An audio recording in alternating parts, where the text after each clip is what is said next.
Senator Alma Francis Heyliger. Good morning. We got to check to see the time. I just wanted to take this time out quickly to get an opportunity to introduce one of my summer interns, Mr. Naseem Huggins. Come. Mr. Naseem Huggins has been participating in my office for the last week or so. He's participating in the full 6 weeks program, where he is a college student at the University of the Virgin Islands in his senior year.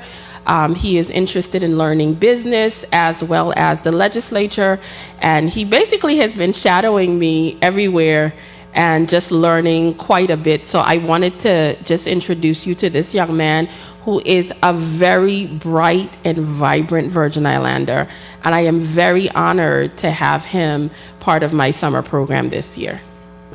Thank you. Excellent. Welcome, sir. Hope you have a very positive and productive summer. Colleagues, we're going to get started with bill number 34-0035. Who speaks to this bill?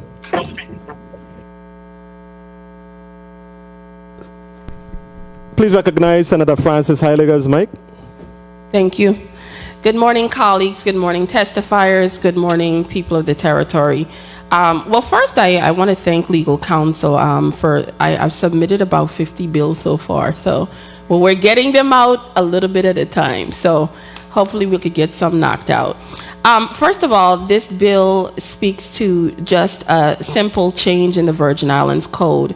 About 100 years ago, nestled inside the VI Code, there's a sentence that says, "A wife shall bear the surname of her husband."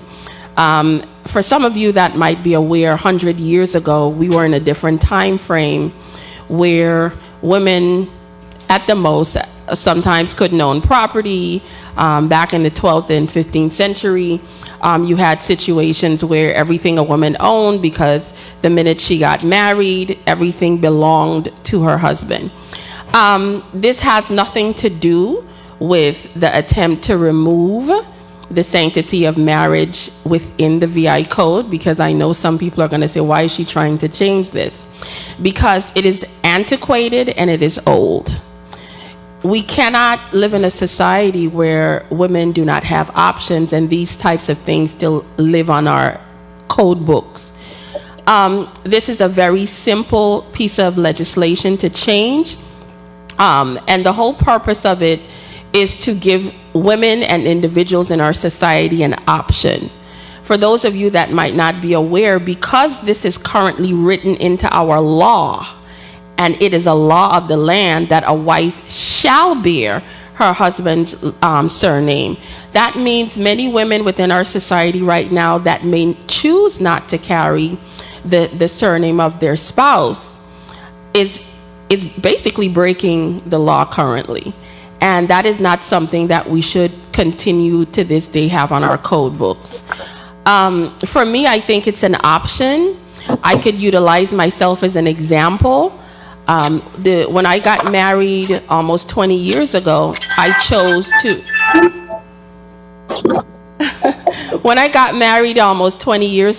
chose to attach my husband's last name, his surname, to mine.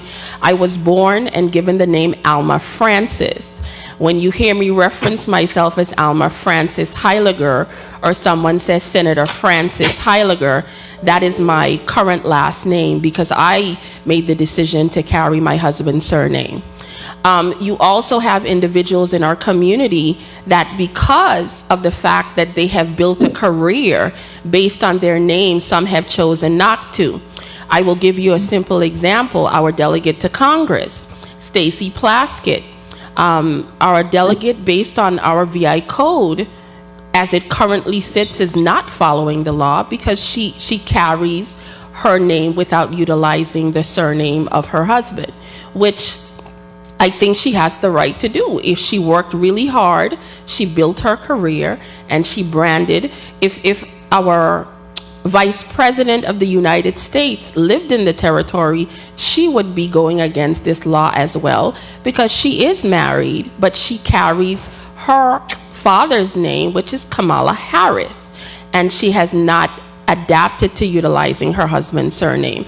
So we just basically want to amend the code to change it to these wording. It says either party, husband or wife of a marriage, may use the surname of their spouse. Now and that would eliminate within the code people having to be obligated, because the law says they shall do it, means they have to do it, and anyone that does not do it is basically going against what the law of the land is. So we just want to alter it to make sure that anyone has the opportunity to make these decisions. And in modern day times, we are in a situation where people create all sorts of names. One of the things that in doing research for this, we learned about name blending. That is where sometimes a husband and a wife gets married and they decide to create their own legacy, and they merge their last names by utilizing part of the husband's name, utilizing part of the wife's name, and creating a whole entire new family name. And these are some of the things that you see happening in modern day today, where you see some children, the husband and wife are married, they merge both their last names, and the children carry a hyphenated last name or otherwise. Women choosing, I just want to give you one last example before I close out. For example, our Supreme Court Justice who recently passed away, Ruth Bader Ginsburg, she was originally born Joanne Ruth Ginsburg. And when she decided to get married, she utilized her middle name. Most people doesn't know her first name is actually Joanne. So when you speak to Ruth Bader Ginsburg, she made the decision to also attach her husband's surname to her maiden name, but she even went a step further to utilize her middle name as the name that she utilizes professionally. So I think women or anyone in our society should have the option, and we just want to alter this antiquated law out of the VI books without removing it, and still giving everyone the option to make decisions on their own. In request of my colleagues, I am not a member of this committee, so I'm requesting that you guys really support this piece of legislation, as it's just something to really clean up and give people options, as opposed to having a piece of legislation that's 100 years old still in the books. Thank you. Thank you very much, Senator. Point of information, Senator Francis Heiliger. According to the dictionary, the definition of a husband is a married man. According to the dictionary, the definition of a wife is a married woman. I am not sure if every single word in the VI code we create a definition for, which is already known through the dictionary or via society. But just for clarity, I wanted to share that. Thank you. Thank you very much, Senator Francis. Senator Francis Heiliger, you're recognized for your point of information. Thank you. I want to thank my colleagues. We took some time out and we were discussing this.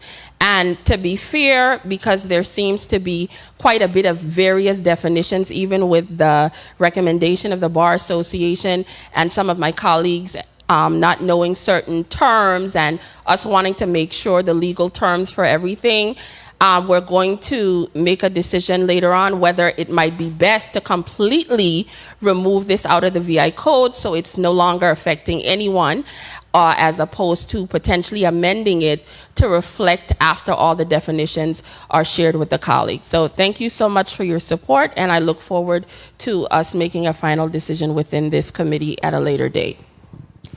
Thank you very much, Senator Francis Heiliger. Bill number 34-037. Who speaks to this bill? I do. Senator Francis Heiliger, please proceed with your introduction. Thank you so much. This piece of legislation has been on the books for over 20 plus years. Inside of the legislation, it gives an opportunity, unfortunately, at times when people do not have access to cash, unfortunately, sometimes their family members die. This piece of legislation, I want to make sure I read it into. It is actually an act amending Title 15 Virgin Islands Code, Chapter 3, subsection 89. Subsection 89, subsection B and C, relating to decedent's estates and payments of certain debt without administration to increase aggregate amounts to the surviving spouse may receive from debts upon the debts of the creditor, and to increase the amount of the debt a debtor must pay to the survivor of a decedent creditor not less than 30 days after the creditor's death, from not more than 5,000 to not more than 10,000. Basically what happens is, if someone dies, and a lot of us have known this, there are situations where it's very costly to pay for a funeral. I've been in situations where I've had to help out family and friends to assist with paying for funeral costs. I have seen relatives gone to blows over who is going to pay for this funeral. And what this piece of legislation does, that has been on the books for over 20 years, it simply changed the amount for up to not to exceed more than 5,000 to not to exceed more than 10,000. Because that is all the piece of legislation does. Because it has been on the books for several years, we know years ago funerals cost a little less at the time. In more modern day times, the average cost of a funeral is anywhere 8,000 and up, some depending on how much you're willing to spend. So at the end of the day, what I'm trying to do is to have a little bit of alleviation of stress to family members or friends that assist with the cost of funeral. How this works is that if someone has a bank account, has insurance, has a situation where there's money sitting and they pass away, if an individual goes, and whether it's a husband, a child, sometimes people empty their bank accounts and they go and they pay for the funeral. With those receipts and the affidavit affirming what was done and documented, you go into the institution according to the current Virgin Islands Code, where the amount does not exceed 5,000. You show them the receipts, you give them the affidavit, everything is documented, and at that time, the institution will release not to exceed the $5,000. So if your receipts are $3,400, you will get $3,400, but it cannot go beyond $5,000. We are simply trying to amend the VI code because times are a little bit different when the cost of funerals are, and I'm just simply trying to change it from 5,000 to 10,000. That is it. I also want to share that we got some correspondence, but we're going to be making some amendments later on to the process. Thank you very much. Thank you very much. Senator Francis Heiliger, you are recognized for your 4 minutes. Thank you. This piece of legislation, and I do appreciate everything the testifiers have said and all of their support.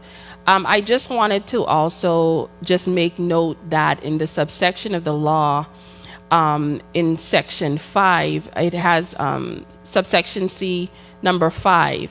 Any other surviving relative, friend, or agent of decedent, preference being given in order of the name, if requested, for payment shall have been made by more than one such person, and upon the request of the surviving spouse or one of such relative to a creditor of the decedent or to the person who has paid or incurred the funeral expenses of the decedent upon an affidavit made by the surviving spouse. I just wanted to stress that this section also, it is very emphatic in stressing that it does cover funeral expenses. But the only parts of this section of the law that I needed to amend was the section that specifically had in the numbers. That's why we only reference B and C, because the dollar amounts were in those sections. So I just also wanted to add that. But like my colleagues, I know I expressed the thoughts of this. I live in a community where a lot of times I deal with family members, I deal with friends that are having a hardship. We have a situation where we have murders, we have, like the testifiers spoke to, domestic violence. We have people just passing away. We all are going to pass away at some point, and at the end of the day, we have to make sure that we have laws on the books to alleviate the very people that we are representing. And if something as simple like this is going to be a huge difference in someone being able to bury their loved one with pride and dignity and respect, that is what I'm looking for. And I appreciate everyone that has taken the time out to come today to support this piece of legislation, because at the end of the day, the decisions that we make in here as a body is for the people of this territory. So thank you so much for giving me this opportunity. Thank you very much, Senator Francis Heiliger. Point of information, Senator Francis Heiliger. I want to say thank you to my colleagues as well as the testifiers again, and your suggestions for the amendments are duly noted, and we will make sure that we address the title to make sure that the colleagues, the territory, the residents of the territory are fully aware that out inside of this documentation that is in the code also speaks to funeral expenses, because it's not there. And it was a very good recommendation, as well as adding in any other additional information to make sure that this is an option for them to utilize. Thank you so much. Thank you very much, Senator Point Francis. of inquiry.